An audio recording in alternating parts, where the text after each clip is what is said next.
What drew you to exercise.co.uk as a partner?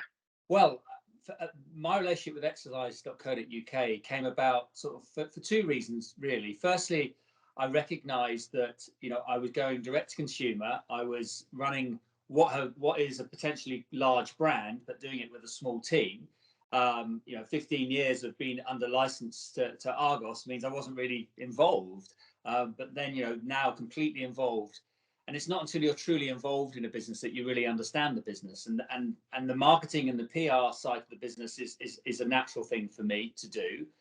But there is another side to this business, which is logistics, which is warehousing, which is delivery, which is returns, which is customer service, all these sort of things, which me and my team are doing well. But we realised looking ahead that it would be better to partner up with somebody who is an expert in that, and that's what your exercise.co.uk do. It's what PureTech do. So, and the beauty about exercise is we're trying to achieve the same goals. We're trying to focus a lot on customer service, give customers beyond the service that they're used to when it comes to choosing their fitness machine, get a connection with the customers.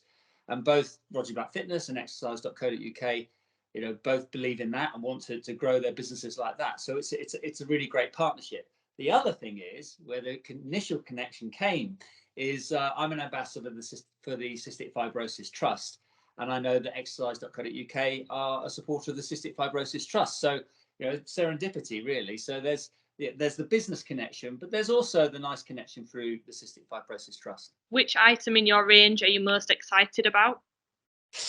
Okay, what item am I most excited about in the range? For me, what I love about the range particularly are two items in particular, and they have something in common. It's all about space saving.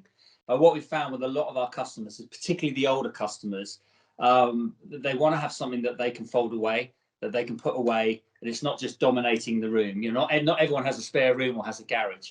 So the folding bike obviously does that. The folding bike is perfect for that.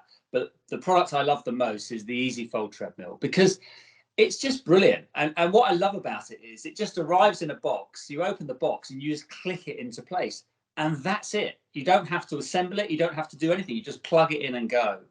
And also, when you're done with it, you can fold it vertically, or you can fold it horizontally, and you can put it under the bed, or you can put it to the side of the room, or you can even put it in a cupboard. So I do get excited about that, because I know that space saving is such a big factor for people when they're thinking about buying fitness equipment. Now, if you have a garage, if you have a spare room, you have space, then great, get a bigger treadmill, get a stationary bike. But for a lot of people where space is an issue, this gives them an opportunity to have home fitness equipment, but it's not dominating the home. Who do you see using the Roger Black Fitness range? For me, anyone can use it, obviously, but the people that I get excited about are people that are maybe a bit older, let's say 40, 50 plus, but people, and this may sound strange, but I think it's people who know they should exercise but don't really want to. And there's a lot of people out there. We all know we shouldn't. It's easy for me. I was an Olympic athlete. Exercise is kind of part of my life. It's a natural thing for me. But for a lot of people, it really is a big deal, and they know they need to start moving and they need to exercise, but they don't know what to do, and they don't want to go to a gym. They might be body conscious, or they just might not want to socially go to a gym, and they need help, and they need to know what to choose. So that's my sort of ideal customer: slightly older, not used to exercise, because they're the ones that when they get the machine and they start walking on the treadmill or running on the treadmill eventually, or using a bike for the first time, they get benefits that they never knew, because they've never really done lots of exercise. So that for me is the ideal customer. What are your top tips for someone wanting to work out from home? Well, the top tip, working out from home or just working out totally, is ultimately we all know that there's that sort of, people always say, you buy a bit of fitness equipment and it becomes a clothes horse. So you can have all the equipment in the world, but of course, if you don't use it, it's of no value. I find when it comes to exercise, there are some really important things. One is make it easy on yourself. So many people just set goals that are too big, expectations that are too big. And this is corny. It is a marathon, not a sprint, when it comes to exercise. And I think you need to incorporate it into your daily life so it becomes a habit. And so it's just what you do. And once it becomes a habit, it becomes your normality. So that would be my biggest tip. Get through that barrier of something new, but make it easy on yourself. But maybe find a certain time every day or every other day where you do your exercise, and just don't push it. Take your time, little steps, see the improvements, see the changes. And there's so many resources out there on the internet. There are so many places where you can get advice. I mean, the exercise.co.uk website has great blogs and content for advice like that. But be easy on yourself. Have a long-term goal. Know why you're doing it and what you want to achieve. But the most important thing is to make it a habit, something that is just part of your life and something you actually look forward to doing. Another really important tip, if you can do this when it comes to exercise, I go for a run most mornings, and I run with my wife and I run with the dogs. I could go on my own now and again, but it's not the same. When I was an athlete, I trained with lots of different people, particularly a guy called Chris Akabusi. He was my training partner every day. I think if you can get a training buddy, if you can get somebody who you can exercise with, or even somebody that you may not even be in the same room doing it, but you're saying, look, I'm going to do this, and you can compare each other, you compare notes. Be accountable to somebody else rather than yourself. What I found as an athlete is I would never let Chris down. I could let myself down, but if I'm accountable to him, I would always go training. So find a buddy, find somebody you can share your exercise journey with, or a group of people, and it is far more likely that you're going to leave. But we're all different, and for some people, actually exercising on their own is me time. So if you use exercise as me time for you, for some people, that's a great motivation. The other thing is, a lot of people like to exercise listening to music or watching the telly. But let's take the music thing. I actually don't exercise listening to music. I don't run with earphones. I like to absorb the experience. But for a lot of people, they do. And it's a great opportunity to yes, you're exercising, but you can listen to music. You can listen to a podcast. You can watch telly if you're on a stationary bike. So see it as not just exercise. If you find it easier for yourself, combine it with something else. So you see it as a really rewarding half an hour or 45 minutes. I think it's important with exercise to make it not just about the exercise. If you can make it something that you can combine with something else, whether that's listening to music, whether that's watching the telly, whether that's getting out into nature, or whether that's with the home fitness equipment, just being in a space, your time, your space, I think you're more likely to enjoy it. When it just comes about the exercise, I think it can be quite tricky. And yeah, I think that's the key. I just think it's make it something you look forward to rather than something I know I ought to do. The other tip, if you can, and not everyone can, I understand we all have different lives, get it out of the way as soon as you can.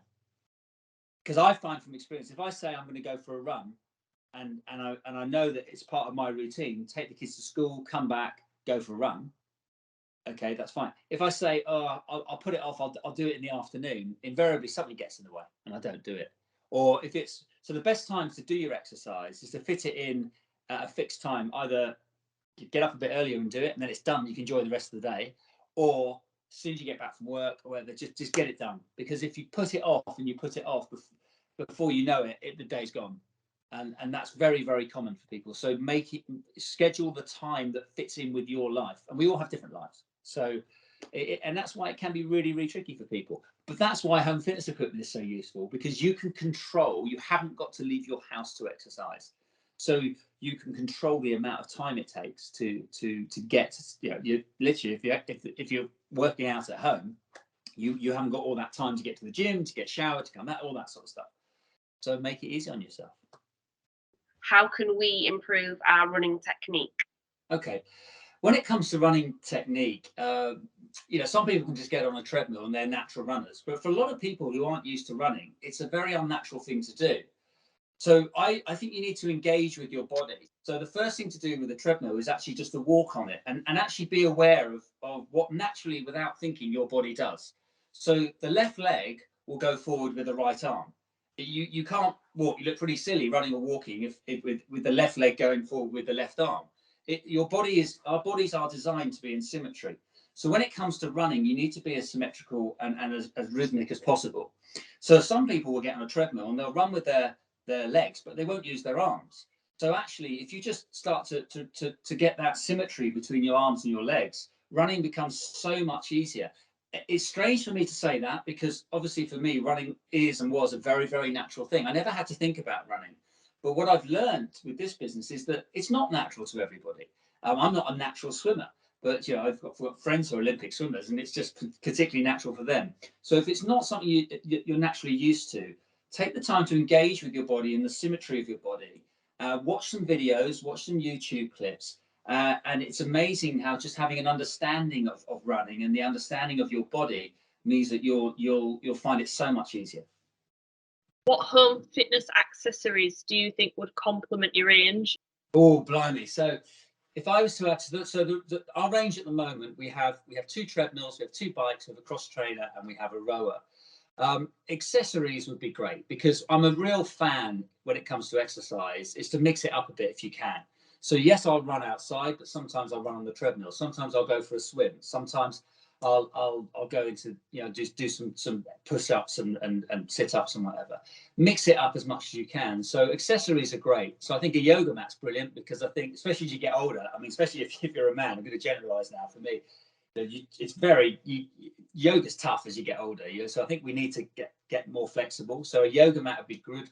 One of those balance balls that you can sit on, I think they're great.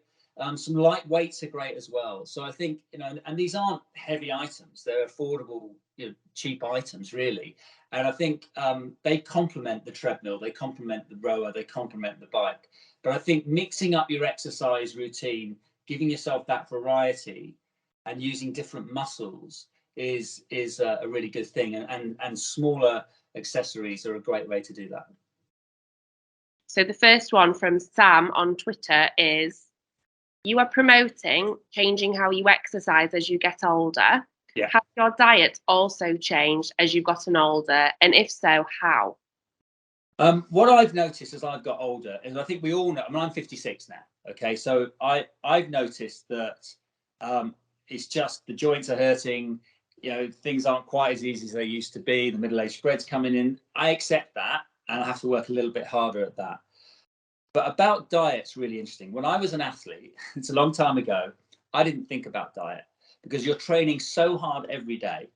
You're basically what you can eat. I'm slightly old school. You could pretty much eat what you want. You were going to burn it off. That equation has never changed. You eat sensibly, exercise, keep them together. You're probably going to be okay. I know we all have different metabolisms, so yeah, I accept all that. But generalizing, there's that. So as I've got older, and I'm probably exercising 10% of what I did when I was an athlete. Of course, it's not my purpose. It's not my job anymore. I've had to think a lot more about my diet. So I try to eat less, and I don't need to eat as much as I used to. I do snack quite a bit. I have quite a fast metabolism, but I basically, we tend to eat salmon and broccoli and potatoes, pretty dull. But it's a natural thing for me to do. I try not to snack on things too much, but I think as long as I'm exercising, I'm okay. We have a lot of fruit and veg, just naturally would do anyway. That's not really a sacrifice for me. But I'm not super focused on diet. I don't calorie count. I don't do that, because as long as I'm exercising, I can probably maintain the same level. One thing I do and have always done, which I think is really important, is I do drink lots of water throughout the day. And my wife does that a lot, and we encourage our kids to do that so it becomes a habit. I can't imagine not doing that. And I think the long-term benefits of being hydrated are massive, actually, especially when you're taking on exercise. Because I read the other day that actually we're all dehydrated, whether we like it or not. And you do just need to keep sipping water throughout the day. I think that is, that would be my one tip. I know it's not nutrition, but it's just keep drinking water if you can. What are your thoughts, or what's your relationship with caffeine? Okay, so my relationship with caffeine is I think it's a healthy one. It's a treat. It's my treat, and I'm really honest. I have a coffee for me is a daily habit. It's a daily routine, and it's a treat. I have 3 flat whites a day. Mainly at home. But if we're out, I'll have one. I don't notice I don't get the caffeine hit, probably because I probably have a lot of it. For me, it's a treat. I relish my coffee.